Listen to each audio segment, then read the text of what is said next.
So it is a true delight to introduce my co-author and friend, Gina Lee. Gina is currently a PhD student in the Department of Economics at Stanford, but in just about a month, assuming everything goes well, she will earn her PhD after defending her dissertation. And this summer, she will be joining the Federal Reserve Board as an economist in the microeconomic surveys section.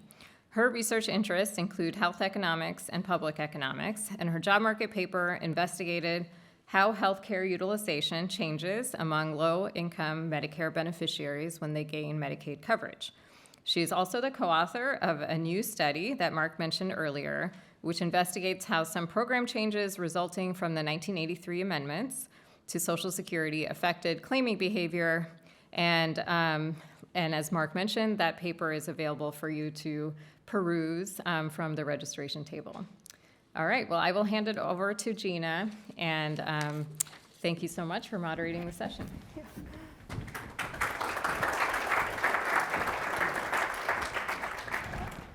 Well, thank you so much, Gopi, for that very generous introduction. And hello, everyone. I am delighted to kick off our policy forum today with our first panel, Social Security since the 1983 amendments.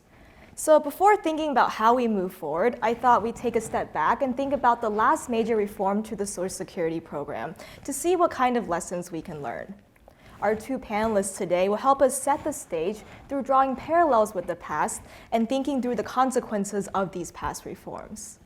So I'm delighted to first introduce Louise Sheiner. She is the Robert S. Kerr Senior Fellow. Robert S. Kerr Senior Fellow in Economic Studies and Policy Director for the Hutchins Center on Fiscal and Monetary Policy at the Brookings Institution. She previously served as a senior economist in the fiscal analysis section of the Research and Statistics Division at the Board of Governors of the Federal Reserve System. And she was also appointed as a Deputy Assistant Secretary for Economic Policy at the U.S. Department of Treasury in 1996. And served as a senior staff economist of the Council of Economic Advisors in 1995 and 1996. Before joining the Fed, she was an economist at the Joint Committee on Taxation. Her research focuses on the federal and state and local fiscal policy, productivity measurement, demographic change, health policy, and other fiscal and macroeconomic issues. Her work has appeared in such outlets as the American Economic Review, Journal of Economic Perspectives, Brookings Papers on Economic Activity, Journal of Health Economics, and the National Tax Journal. She received her PhD in economics from Harvard University after earning an undergraduate degree in biology, also from Harvard. Second, I'm delighted to introduce Jay Song. He is an economist and senior advisor at the Office of the Inspector General as part of the Social Security Administration. He has been conducting research and analysis on all aspects of the Social Security program and program environment for the last 24 years. His primary research interests are in life cycle employment dynamics, earnings inequality and mobility, earnings risk, work and disincentives or incentives of the Social Security program, as well as immigration. He has authored and co-authored papers that have been published in the Social Security Bulletin, American Economic Review, Quarterly Journal of Economics, Journal of Econometrics, Journal of Political Economy, Econometrica, and other economics journals. He received his PhD in economics from the State University at the New York at Albany. So I hope you all give me a warm welcome to Dr. Sheiner.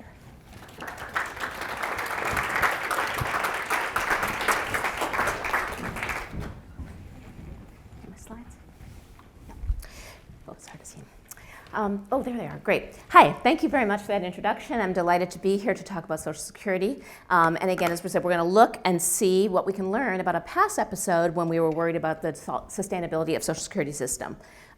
So since I'm the first slide for the first day, we thought we'd start off with some very basic facts about Social Security.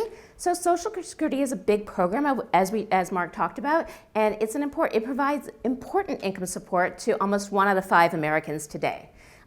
It is financed largely as a pay-as-you-go basis, which means that tax revenues come in from current workers, and those are used to finance the benefits of existing retirees. So it's goes right from tax revenues to benefits, except that in recent years, a lot of benefits have been financed by this trust fund that had been built up since 1983, and we'll talk about that.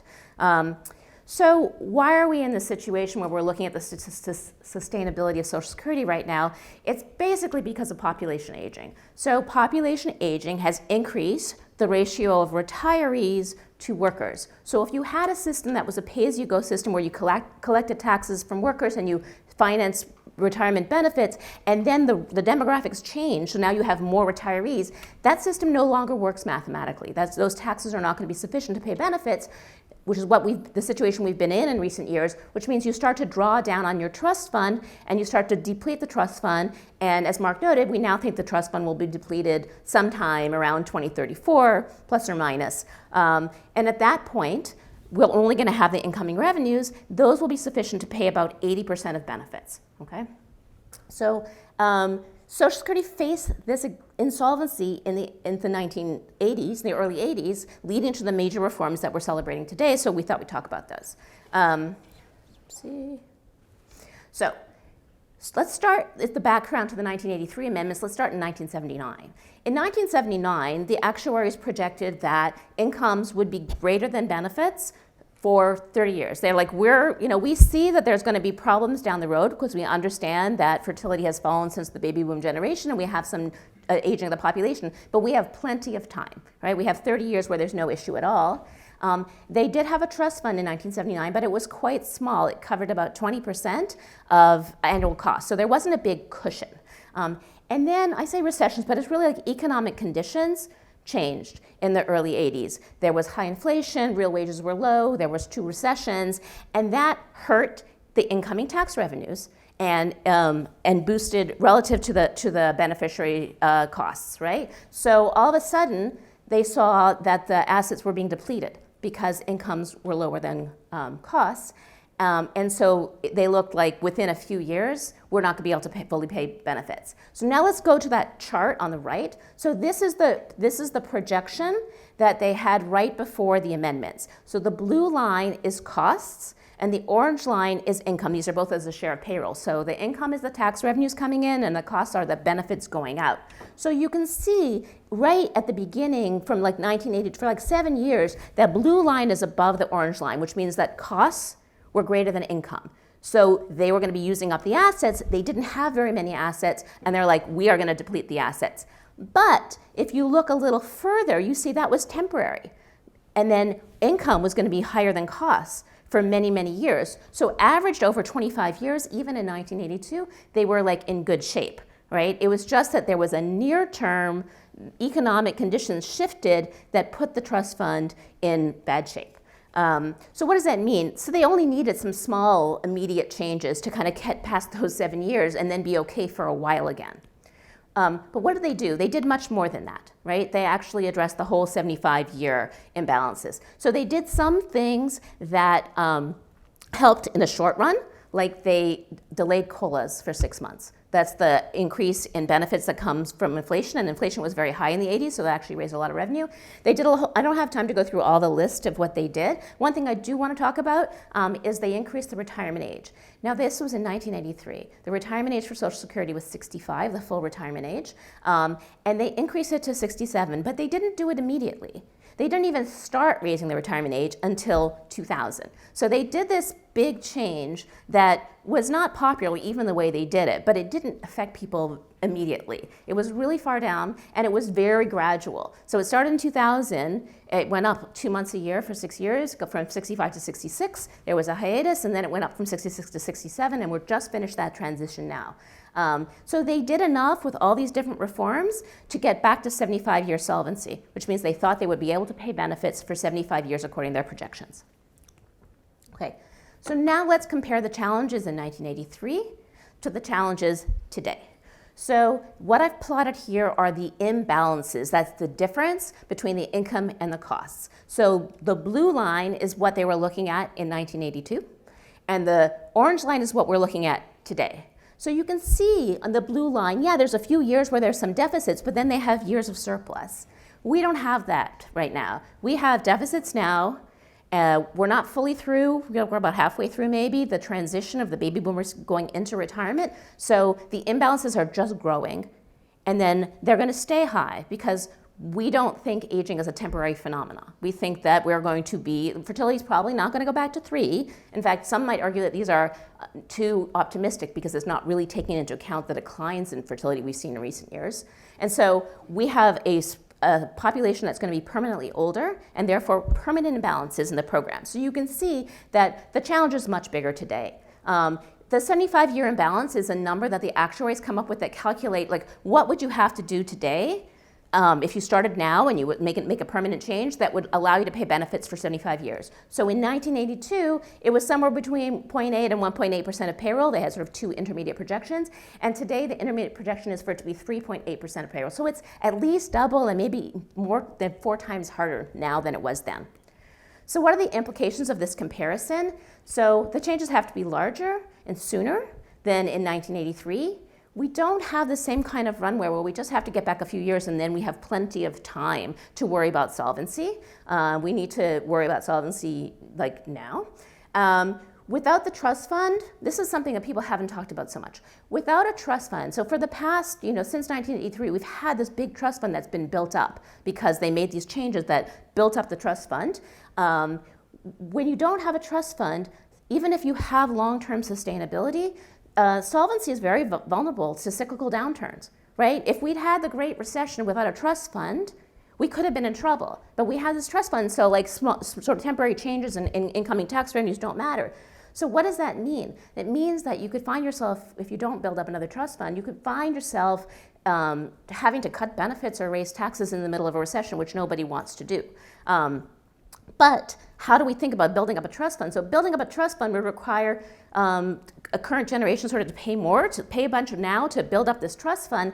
And it would say, not only do we have to get 75-year balance, but we have to do more than that because we have to get 75-year balance and build up this trust fund. And so it just makes the changes even larger. So the last thing I'm going to talk about is this concept about sort of using general revenues. So in Gulpy's poll, she said, well, is it taxes or is it benefit cuts? And when people talk about taxes for Social Security, what they usually mean is raising the payroll tax, right? When I talk about general revenues, I'm saying you could think about keeping the structure of the program pretty similar, which is it's financed by payroll taxes or taxes on benefits, and not sort of just part of the general budget. Using general revenues would just say, well, we spend it, everything else in the budget is financed by general revenues. It's just like, well, income taxes come in, we can use that. So there's many ways of thinking about bringing non-payroll tax revenues into the system. You could think about it as, like, maybe we could have a trust fund. The government says, I'm just going to put $1 trillion into a trust fund. Now Social Security has a trust fund. You could imagine that it says, here, we're going to make some changes, but we're going to guarantee that if there's ever a shortfall, general revenues would be used, right, to make sure that we can pay benefits. There's many ways of thinking about using general revenues. Now, what are the pros and what are the cons of using general revenues? So I think the probability that we're going to end up using general revenues, at least for some time, is really high because we have about 10 years until the assets are depleted. Maybe it will turn out differently than I think, but I think there's a pretty big probability that our political system is not going to get to any kind of real long-term reforms anytime soon, which means that we'll be very close to the date of asset depletion. We won't have any time to do much, and the easiest way to keep paying benefits is just to say, well, we'll just deficit finance it, basically. We'll just use general revenues and we'll borrow more. In the longer term, Social Security benefits replace about 40% of wages. So it's not like a huge amount. So there's not that much room for cutting. We talk about increasing the retirement age. One of the things that we know is that the increase in life expectancy has been very unequal across the income distribution. So people at the top end of the income distribution have received 5 years, or depending on what time period you're comparing, but a big increase in life expectancy, and people at the bottom have had none or very small increases. So generally increasing the retirement age seems like, well, we're living longer, we should do that, but it's not everybody is living longer, so it becomes difficult.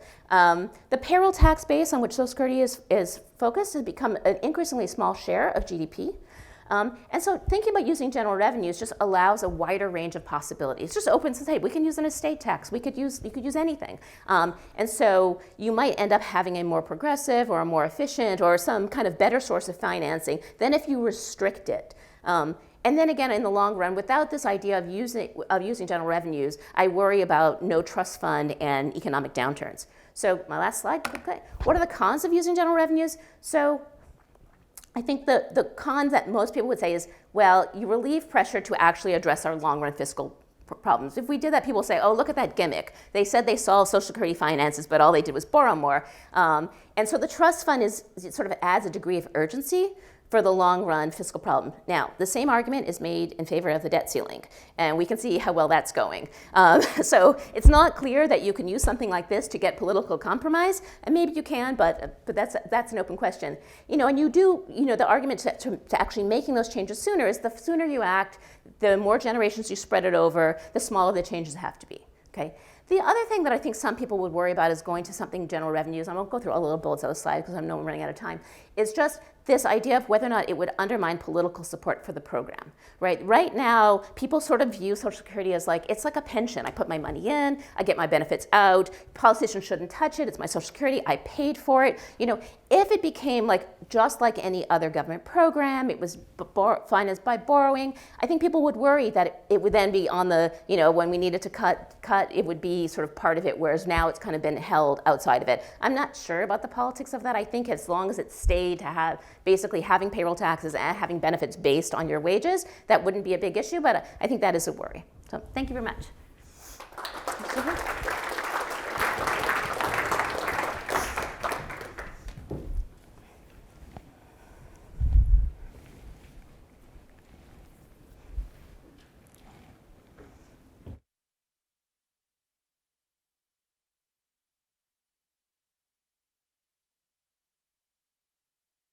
SSA OIG, and but 15 years ago, actually, Joyce and I did some paper on revisiting 1983 reform, and 15 years later, I'm here. Today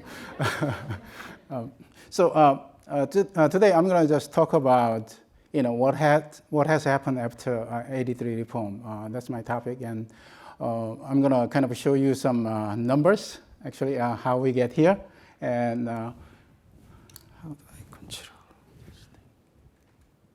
So actually, we heard that reform did many things, change, tax, and also change the coverage, also, gradual increase in full retirement age, and also change in delayed retirement credit. So full retirement age is basically the age at which 100% of PIA, the full benefit, is payable.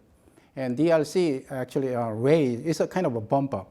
Raise benefit amount for the month, for each month from FRA to age 70, in which no benefits are paid. So I'm going to use a little bit of acronym, sorry about that, but I've been in the government too long. So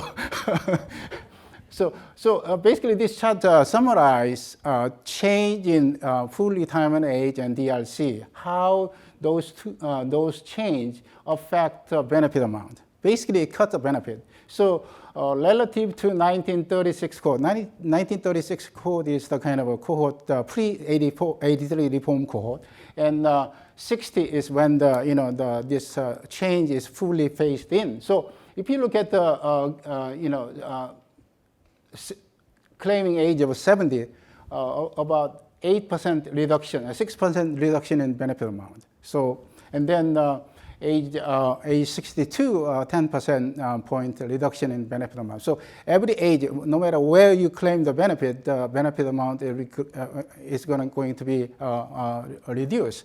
So the rationale behind of this change, FRA and the DRC, was to encourage delay in benefit claiming. That was the kind of a rationale. And then try to do it in two different channels. Cut the benefit for the early claimant, and then increase the benefit bump up, DRC, for the late claimant. So that's the way that it was designed. And then those two rule changes reduce the benefit, and then the reduction of benefit is not uniform across different claiming age. So we would expect that the different reaction from different claiming age. So my next slide is basically then how have workers responded to these changes. So that's my next slide. So this one is kind of a pretty interesting, and basically what I'm doing over here is that frequency distribution of benefit claiming for all primary worker beneficiary from 62 to 70s.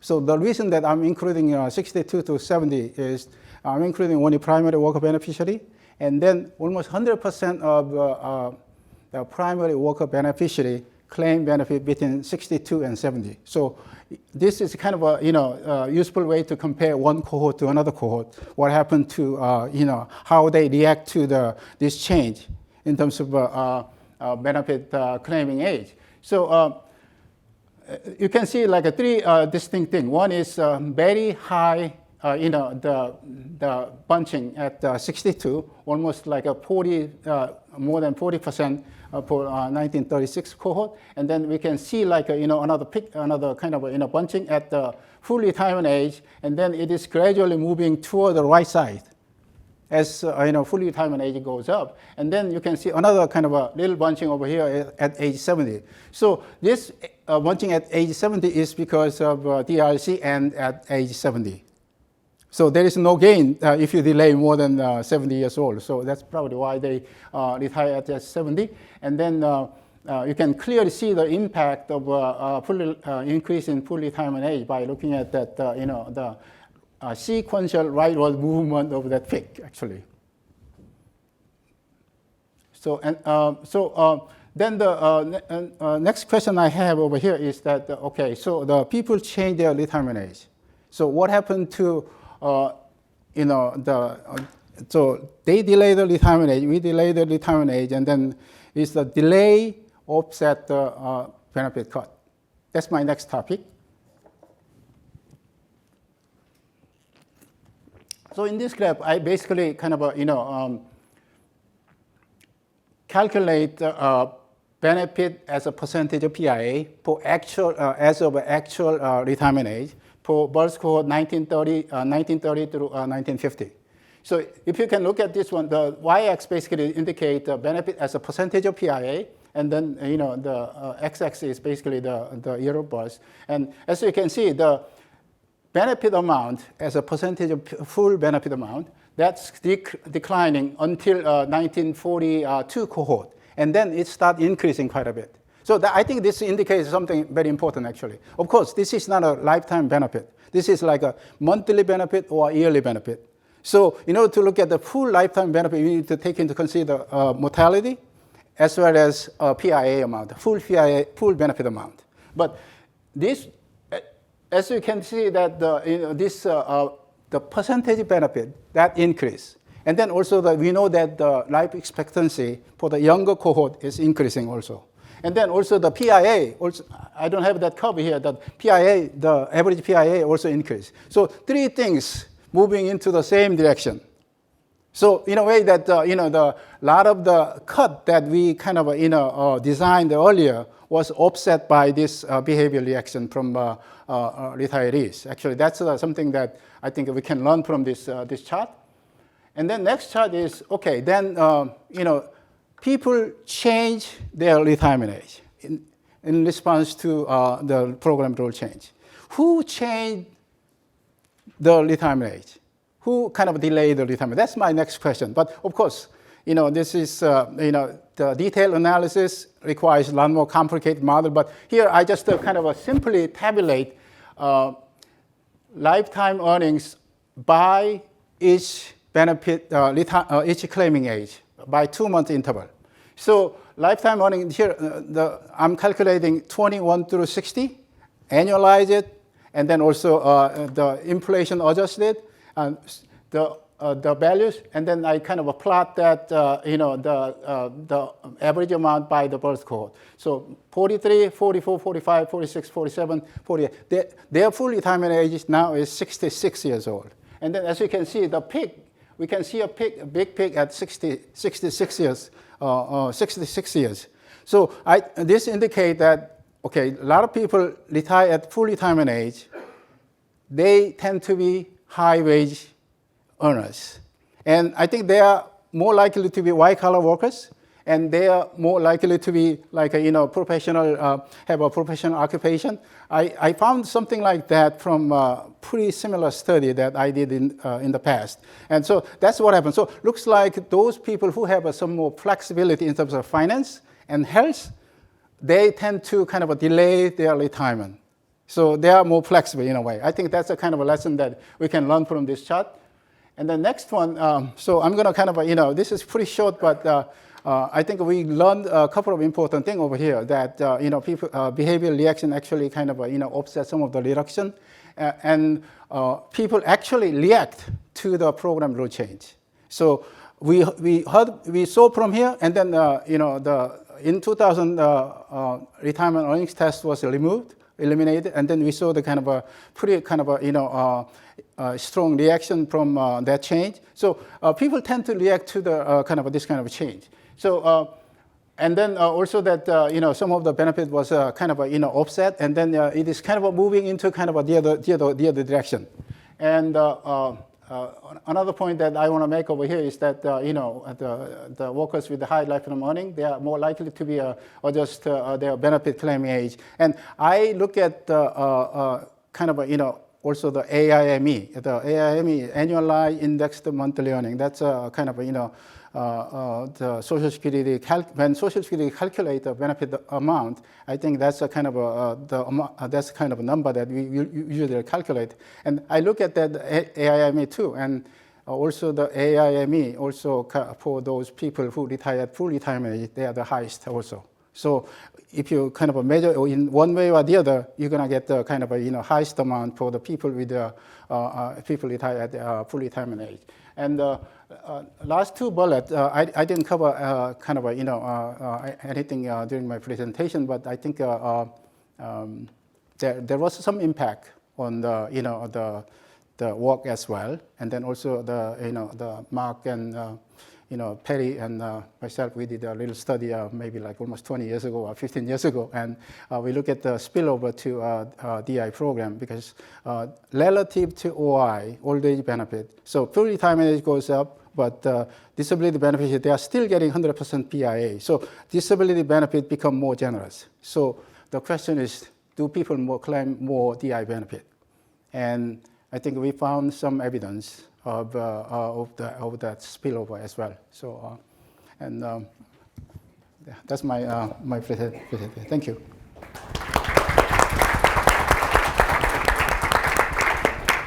Great. Well, thank you both so much. And before turning over to the audience, I have some questions for the two of you. So first, Louise, you mentioned in your talk that at the time of the 83 amendments, the trust funds were expected to maintain solvency for at least 75 years.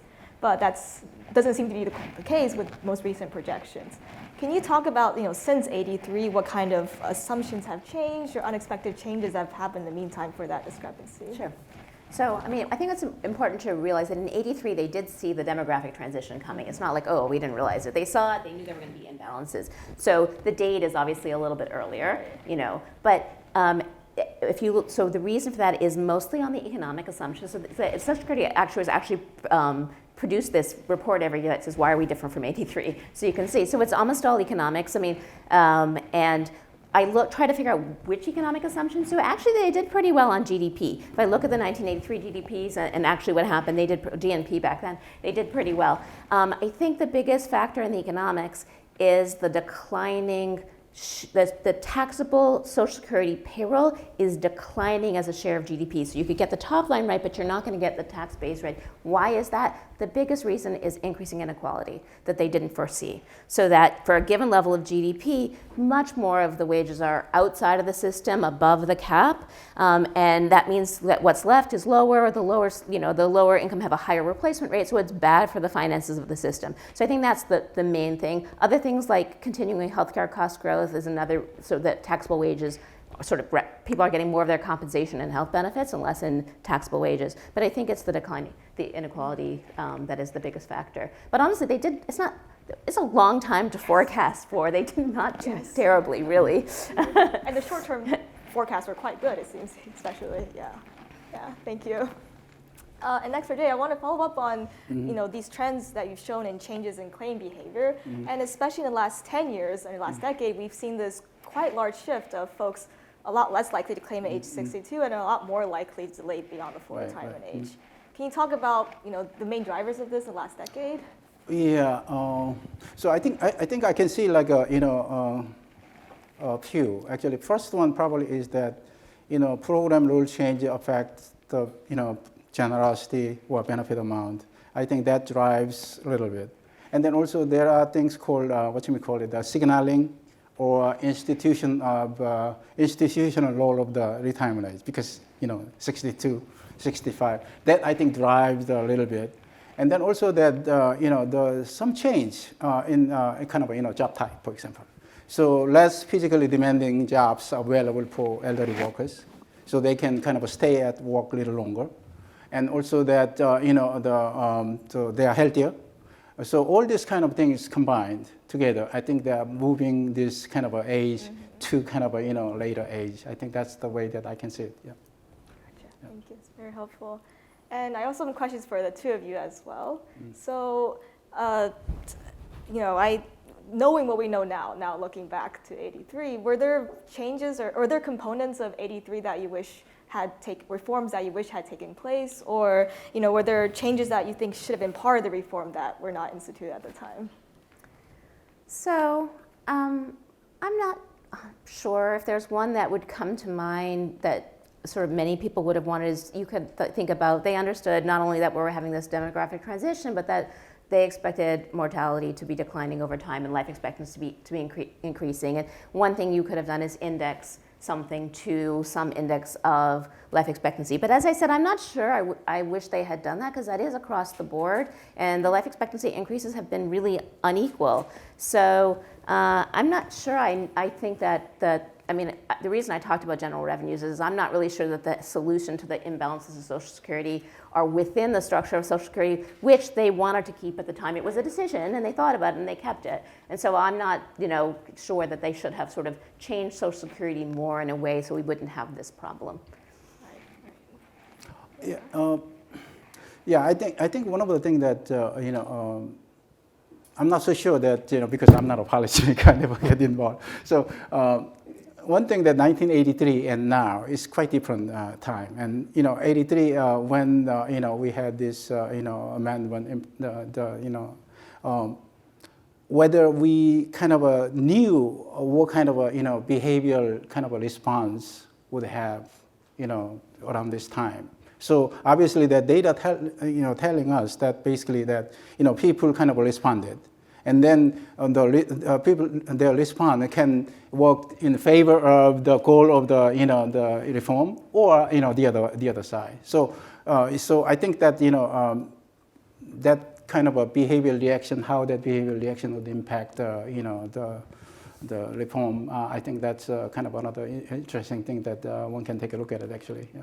Right, because as you showed, if the highest income folks are the ones who are most likely to delay, then they're drawing most from Social Security for a longer period of time, right? Sure, yeah. Right. Yeah. And so I guess taking a step back, as we look at these reforms more broadly, what do you think are the major key takeaways we can draw from these as we look forward towards potential future reforms? I don't know. It's hard to know what the lessons are. We're in a really different time politically. This idea of sort of finding this middle ground. Tip O'Neill and Reagan. I mean, it's hard to imagine these days getting to that. And I think until we're in that position, it's hard to see us actually.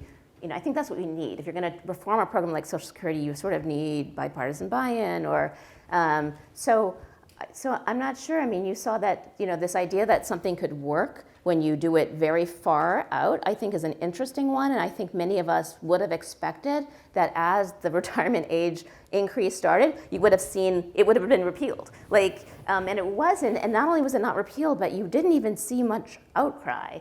So maybe that is a lesson, which is somehow you can do hard things if they're not that obvious, and they're very gradual, and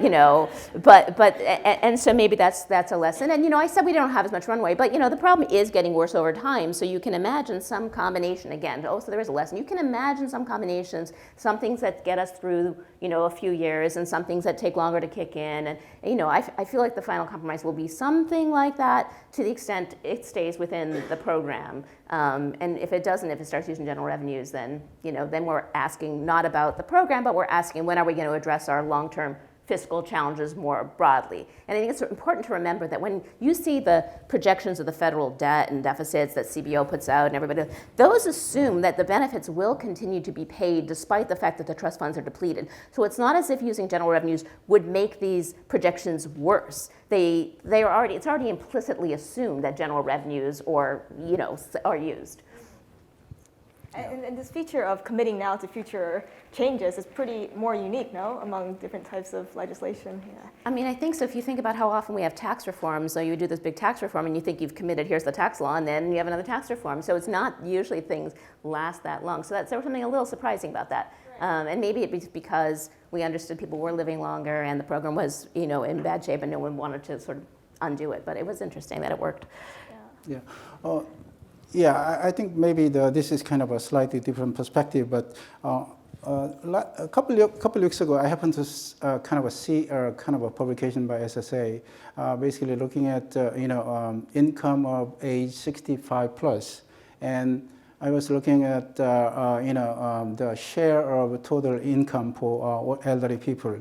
So I look at the Social Security, that's one, and then pension income, that's another, and then also the income from asset and also the earnings. But combining the earnings and the Social Security, there are I think more than like a 50%, almost like 60-some% as of 2012, and that has been going up quite a bit. I think that kind of indicates how important the program is actually, and then any change in the program affect benefit claiming, Social Security income, and then it also impact earnings as well.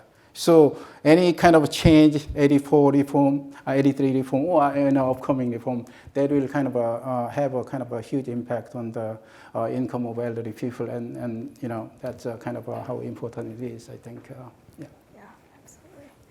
All right, I have a lot more questions, as you can see on the sheet of paper, but I think I should open it up to the audience first. Right. I believe there are microphones coming around. Yeah. Would you like to call in? Sir. So I think the goal would be to fund Social Security, might as well throw in Medicare in there, and not dampen GDP and not stoke inflation. And I'm wondering if reducing the estate tax exclusion from nearly 26 million to half that and dedicating revenues from that to the trust fund would accomplish the trifecta of not dampening GDP, not stoking inflation, and funding both Social Security and Medicare. I'll take it. So I think that some people would argue that the estate tax would dampen GDP because it's an incentive you want to pass on to your heirs, it would change savings. I don't actually think it would be a big deal. I think that is one of the reasons that I want to broaden the discussion towards other kinds of things that could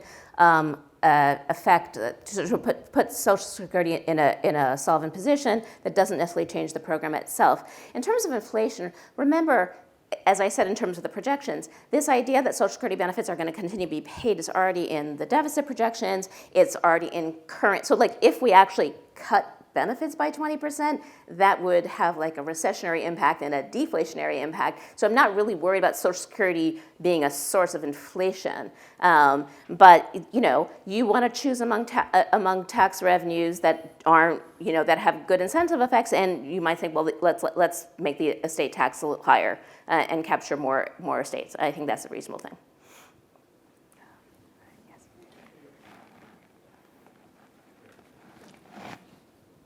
Hi.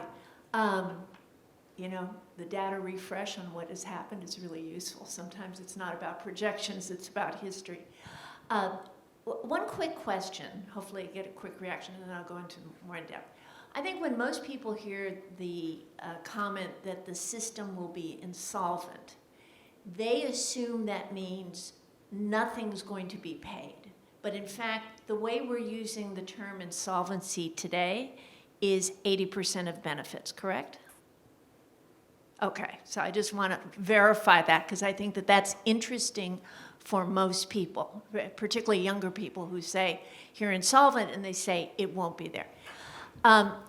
Has there been any work that you've done in Social Security or anybody else, looking at what the effect might be, what I'll call work elasticity here might be, if you raise the payroll tax, if you double the payroll tax on the decision for that group of people, let's say, that are continuing to work between the ages of 65 and 70, and therefore paying money into the system, what would their response be to that? Might not their response be to say, I don't need to work. They won't claim until 70, but they won't pay into the system from their income between those ages. Any analysis of that? I think I have seen some, but I don't have a clear kind of summary of what they did, top of my head. But definitely I'll take a look at it a little bit more when I come back. But definitely there was some effort to kind of tease out the elasticity of tax on work or the wage, and I think it kind of varies by study, probably varies by assumption and population they study and things like that. So, but definitely there was some study, and I think in this context or in some related context. Yeah. Can I follow up? Yes, please. So a number of things about your question. So first of all, the 80%. So one of the things that's super interesting is we don't actually know, just like on the debt ceiling, when it binds, we don't know what Treasury is going to do and how it's going to keep within it. We don't actually have a way of saying everybody's benefits are going to be cut or Social Security. Like, it's just unclear in the law. So like Social Security won't tell you what they'll do because they don't know, because there's no legal basis for them to figure out how they don't spend the money. They've got the law that says here's your benefit. On the people thinking, oh, it's all going to be gone, everybody says that, oh, it's not going to be there for me, but it's not at all clear it's showing up, oh, well, I'm going to save for my retirement because I'm not going to have Social Security. It's just like, well, in terms of the payroll tax, so I think people do worry that if you solved all of it on the payroll tax, that you would have a big effect on incentives for labor supply. And people have different views on those. I have seen proposals to say, imagine we increase the payroll tax, but we wanted to have incentives for people to actually keep working, not just not claim. And therefore, maybe after you've paid 35 years of payroll taxes, you could now work without, there could be some things that say, we're not going to increase the payroll tax for people who are already X, because we want to keep the incentive for them to stay in the labor force.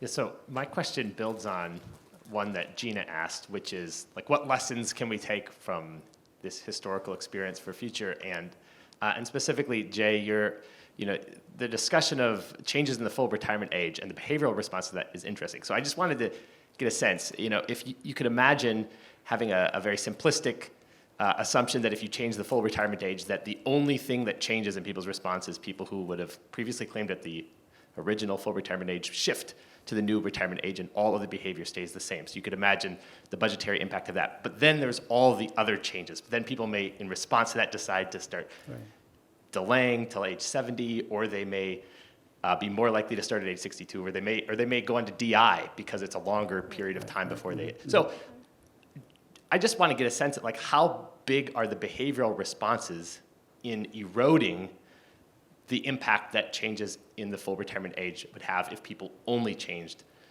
full retirement age claiming behavior. Do you have any kind of sense of how large that is?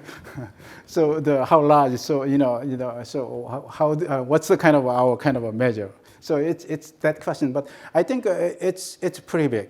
As you can see, like the full retirement, about 10% of people they delay kind of 2 months or a year, and then also that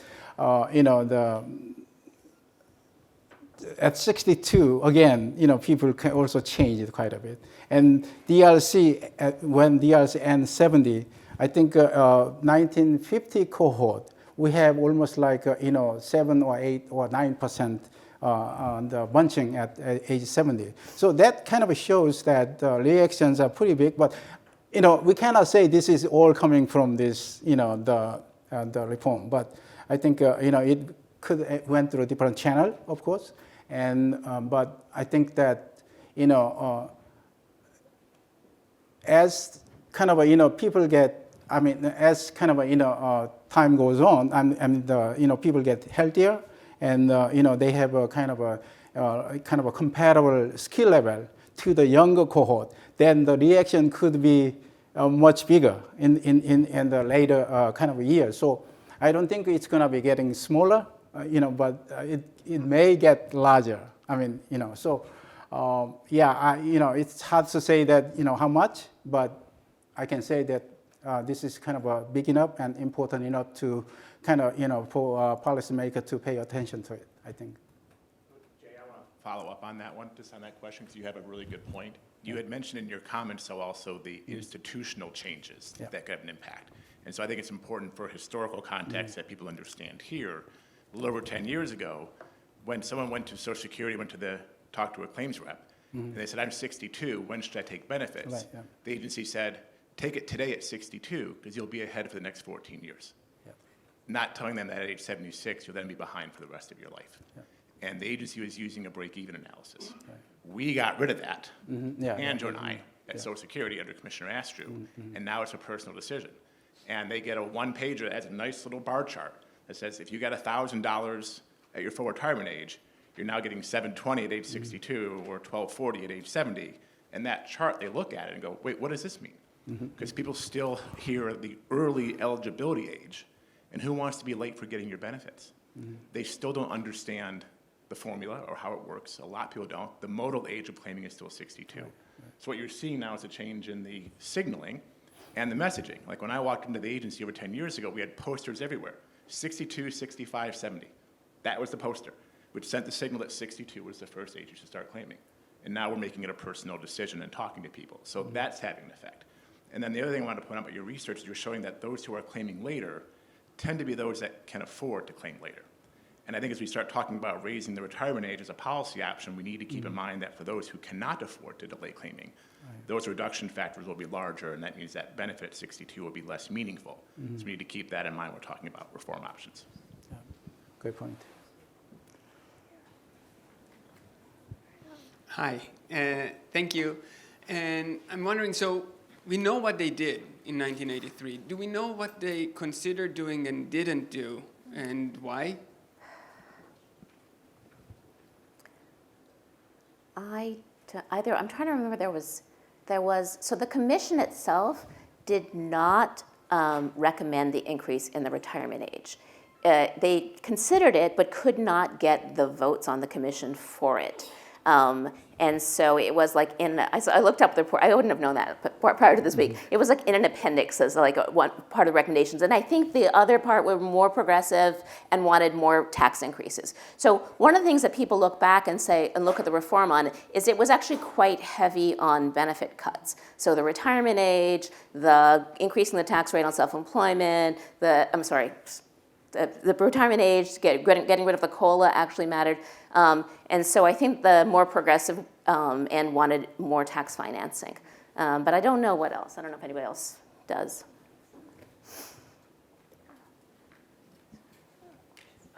I'll ask.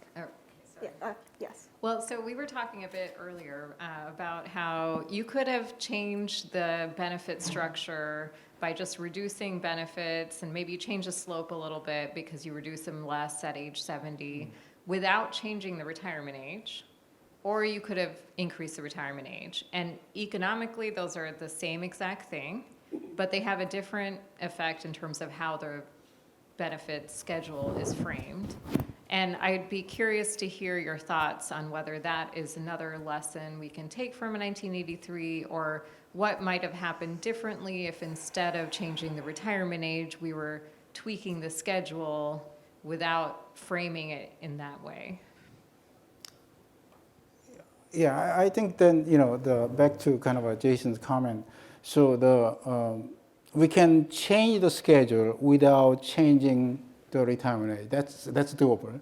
Then I think that the signaling and the institutional role of the kind of the retirement age, that may not kind of work there. So I think that can be. I mean, in theory, that can be doable, but. So I mean, I think there's a question about the importance of these focal points. But as you say, we could have done it the same way, but we could have also done it in a more progressive fashion, right? Which is that you sort of get the average retirement cut, because of retirement age is just a benefit cut, but done in a more progressive fashion. I think one of the questions that I have sort of going, if we were to keep going down this road, and I think something that hasn't come up yet is that, so clearly you can cut benefits at the top a lot, so if you're worried about the progressivity of the system, and you know, that is something I would be in favor for, but I think one worry again is back to the political support for the program, that, you know, losing the universality of the program is something that we're all in it together, or if it becomes, it's already less of a good deal for like higher income people. And so the thing with the retirement age is, again, it's an institution, it's something we're all going through, we're all together, and there's something nice about that. And maybe it has increased the labor force participation. And when people ask, like, what is the best thing I should do for retirement? Like, keeping people in the labor force, not just like delaying claiming, but keeping people working is hugely important. So then there's a question on whether or not we should think about the 62, right? And whether or not, like, I mean, we're worried that the 62, there are people who retire who really can't work, but, you know, perhaps another way of, you know, is like, let's maybe not allow people to retire at 62, to claim at 62, but I don't know. This question. Mark wants to be like he's got a All big. right. Okay, here you are. Here's the microphone. Yep.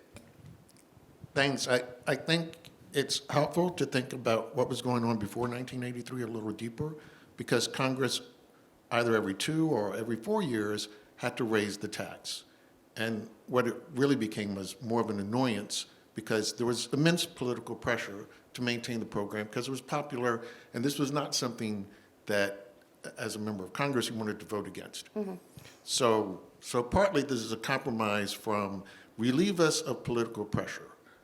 This was a tremendous tax increase. So when you compare it to the previous tax increases, which were all relatively small compared to this tax increase, this is a huge tax increase. I find it frustrating that people act as if that tax rate now becomes stone when it wasn't stone before 1983. The program was stone, the tax rate wasn't.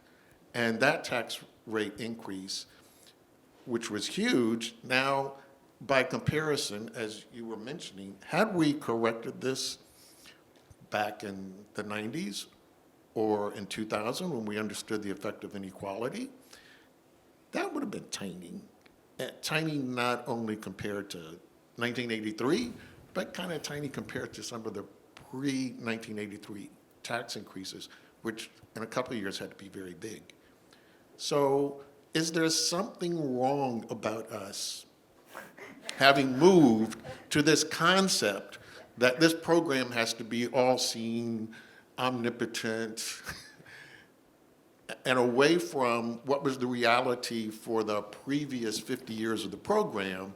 The previous 50 years was, you don't know the future for 75 years. Well, so I think what's interesting is that I sort of think about around 1983 as when the program sort of matured in a way, and then was kind of very constant since then. I think part of the reason, it's been a long time, the program has been pretty constant, because remember, for a long time, the benefits were not indexed. So it was also something that politicians could give away all the time. We're going to raise the Social Security benefit, right? And then it got indexed, but they made a mistake, and so it was over-indexed, so then they had to go fix the indexation. And so really until like around 1980 or 1979, it wasn't this kind of like program that was on autopilot. So then everything was indexed, and so the program was on autopilot, and I think that's what happened is, and they had surpluses because they had arranged that. So there was no real pressure on that. And then you're at a situation where you've had the same program for 40 years. So that's where it gets to be, well, you can't touch that. No one's touched it for 40 years. Not exactly, but basically. So, and then just, these days, this idea of now coming to compromise on tax increases, like maybe we'll get there, but it's hard to see. Yes. Thanks. This has been super interesting. I've learned a lot. So one thing that I think is important to point out about the amendments, and I'm curious if you all agree, is that the changes were all uniform for everyone. In other words, on paper they were uniform, right? For example, the increase in the full retirement age, 2 years for everybody. The increase in the payroll tax rate, the same for everybody. One thing that I just want to flag, and we're going to be talking about this later today, is a lot of the things that think about getting Social Security on a better financial footing are not of that variety. They're very much not of that variety. And so one thing that hasn't come up at all in the discussion, I don't think, unless I like spaced out and missed it, but which is really first order about this program, is the benefit formula. So the 90% of your first basically $1,000 a month in earnings it replaces, then 32% of your next $4,000 a month, and then 15% of your next $5,000 a month if you're fortunate enough to, let's say, have average earnings of $10,000 a month or something. So it's a much higher replacement rate. And the tricky thing is, when we think about reforming, I just want to hear your comment on the following, but when we think about reforming Social Security, one thing that's very challenging is that for 1 in 5 or 1 in 4, or even 1 in 3 elderly Americans, Social Security is all they've got. That's it. Like, that is their income, period. But that's partly, potentially, it's hard to know, it's one of these like hard to know, that's partly an artifact of the program's benefit formula. If you know that you're going to get 90% of your earnings when you retire, it doesn't make any sense to save. So I'm just curious about, as we think about this, we're kind of in this pickle where people, forward-looking people, optimizing subject to this program's rules, shouldn't save. Because you're going to get, if you're going to get 90% of your earnings and it's taxed lower than your earnings, you're actually you don't have to save at all. But because they don't save at all, you can't really think about tweaking the program. So it's a little bit of I don't know, I'm just curious, this 90, 32, 15, how to think about that, because 83 is all same change for every person, every taxpayer, every recipient on paper. Thoughts on that? Yeah, great point, Mark. But yeah, and economists typically kind of assume that we kind of forward-looking and looking at what's going to happen in the future and then make a decision today. That's a kind of typical way that we think. But so in that framework, yeah, obviously that the generosity of 90%, that's kind of what Mark described. I think that's totally doable. And the question is that. So this is kind of not a welfare program. This is kind of an entitlement program, and so in that context, okay, so you earn and that much, and you worked it, and then that's what you earn, and that's the kind of the way that the system was designed, and I guess how that impact lower kind of end of the earnings people in the earnings distribution their behavior. I think that's something that we probably need to study a little bit, and I think probably there are kind of useful kind of a data source available out there, and then I think one can kind of spend some time to kind of study about how that happened in the end of the tail side of earnings distribution versus in the middle and the top side. I think that's an important kind of area to kind of dig into in the future, I think. So Social Security, you might say so people get Social Security and it isn't necessarily, and people say it's a large share of their income, so it reduces poverty. And you can't say that, because it could be that it's just replacing savings. But I think there has been work showing that it actually causally reduce poverty. One of the reasons for Social Security is people don't save, and people who have limited means don't necessarily save. So the idea that we should be cutting benefits for really low-income people, well, so when you consider the change in the 90, then that's what you're implicitly. So, fine, right.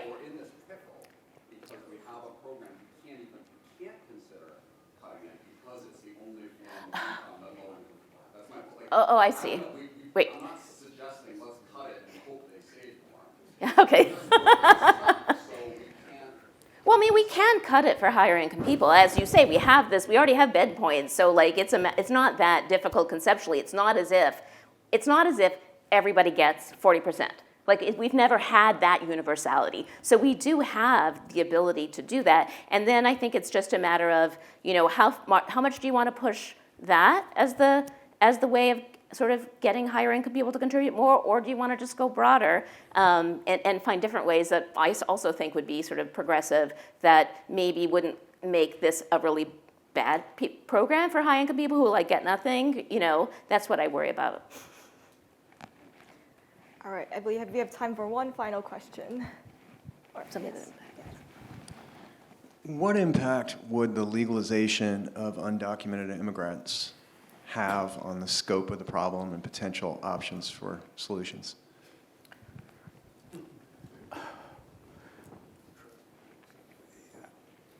I kind of, some time ago, I looked at IRCA books, what happened to, them after, they've been legalized. So I think they kind of, I think it's called immigration kind of a study. So they call it catch-up or something like that. I think something like that happened quite a bit. So obviously, there could be some other sources, but but I think overall, my number was kind of they are still kind of a majority of them are kind of the bottom half of the kind of earnings distribution. That's where they were kind of located. But I think there could be something, but I'm not in a position to say anything about the immigrants. But yeah, so I have seen something like what has happened to them, and I think the catch-up was happening with those folks. Actually, that's what I can say. Yeah. Well, thank you all so much, and thank you to our panelists. Can you please join me in thanking our panelists for our session? Thank you.